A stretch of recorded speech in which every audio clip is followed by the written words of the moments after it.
भिल्ल्या अशी नाव आहे. तसं आपल्याकडे आता नेपाळी लोक खूप येतात ना आंबा बघायचे. आता नवीन 3 नेपाळ्यांची भर पडली आहे. झाडं बळकाव, जमीन बळकाव, बरोबर ना. आणि मग त्या कणकवलीच्या नाटळ सारख्या एका ग्रामीण भागामध्ये सभा केली. राजवाडे साहेब होते, मी होते, आम्ही स्थानिक सगळे पदाधिकारी कार्यकर्ते.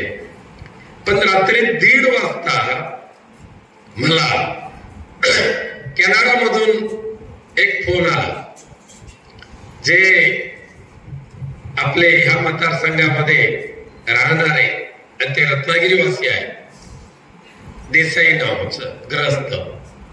त्यांचा फोन आला आणि त्याने सांगितलं, मी तुमची कणकवलीची सभा पाहिली, आजपर्यंत तुम्ही 2.5 लाखाने जिंकून येणार होता, पण माझं भविष्य सांगतो 2.25 लाखामध्ये कुठे कमी होणार नाही.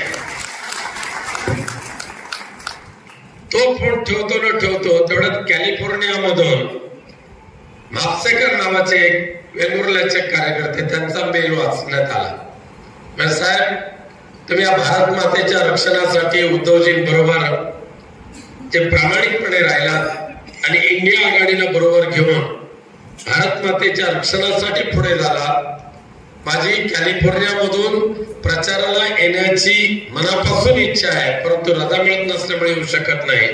पण मी तुमच्या निवडणुकीचा प्रचार कॅलिफोर्निया मधून करेन आणि गरज भासली एका सर्वसामान्य कार्यकर्त्याला आपला निष्ठावंत पाईक बनवून दादरच्या फुटपाथवरच्या फेरीवाल्यापासून ते देशाच्या संसदेमध्ये पाठवण्याचा चमत्कार नव्हे तर सत्य दाखवून दिलं. त्या बाळासाहेबांचे आठवण अशा वेळेला आल्याशिवाय राहत नाही. त्यांचं जर आशीर्वाद मिळाले नसते ना, तर विनायक राऊतला उकिड्यावरची सुद्धा जागा मिळाली नसती. आता हे टिल्लू इल्लू बिल्लू टिल्लू, मला त्याच्याबद्दल फार बोलायचं नाही, पण मला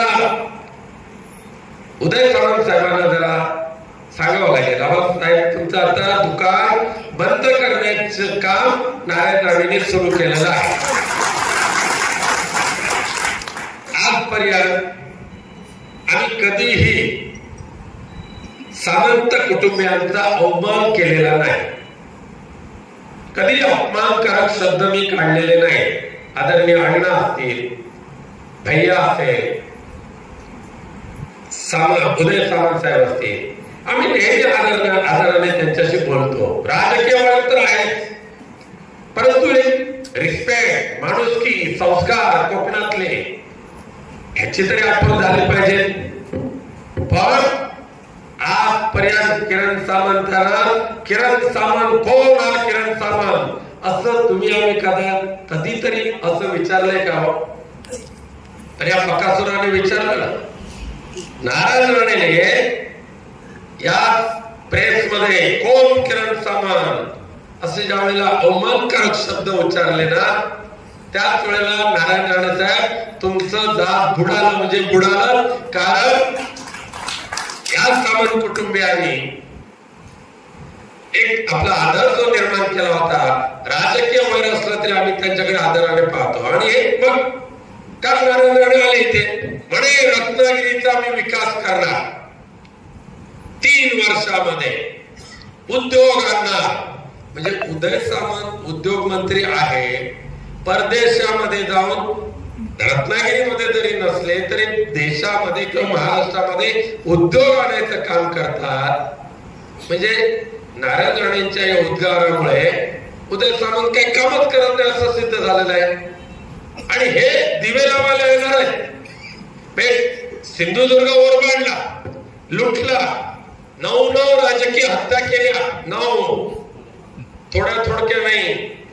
सख्या चुलत भाव अंकुश राणे यांच्या सहित उपकार केले काँग्रेसचे श्रीधर नाईक, गोरगरीब घराण्यातले असलेले मंचेकर, आमच्या 88-92 वर्षाच्या भाई गोळकरांच्या आईने जाता जाता सुद्धा माझा रमेश करून ती बिचारी गेली. हो, दशरथाच्या नंतर श्रावण बाळाच्या आई वडिलांच्या नंतर तर आपल्या पुत्र प्रेमाने शोकाकुल झालेली माता जर कोणती असेल तर आमच्या मालवणची रमेश गोवेकर, भाई गोवेकरांची माता.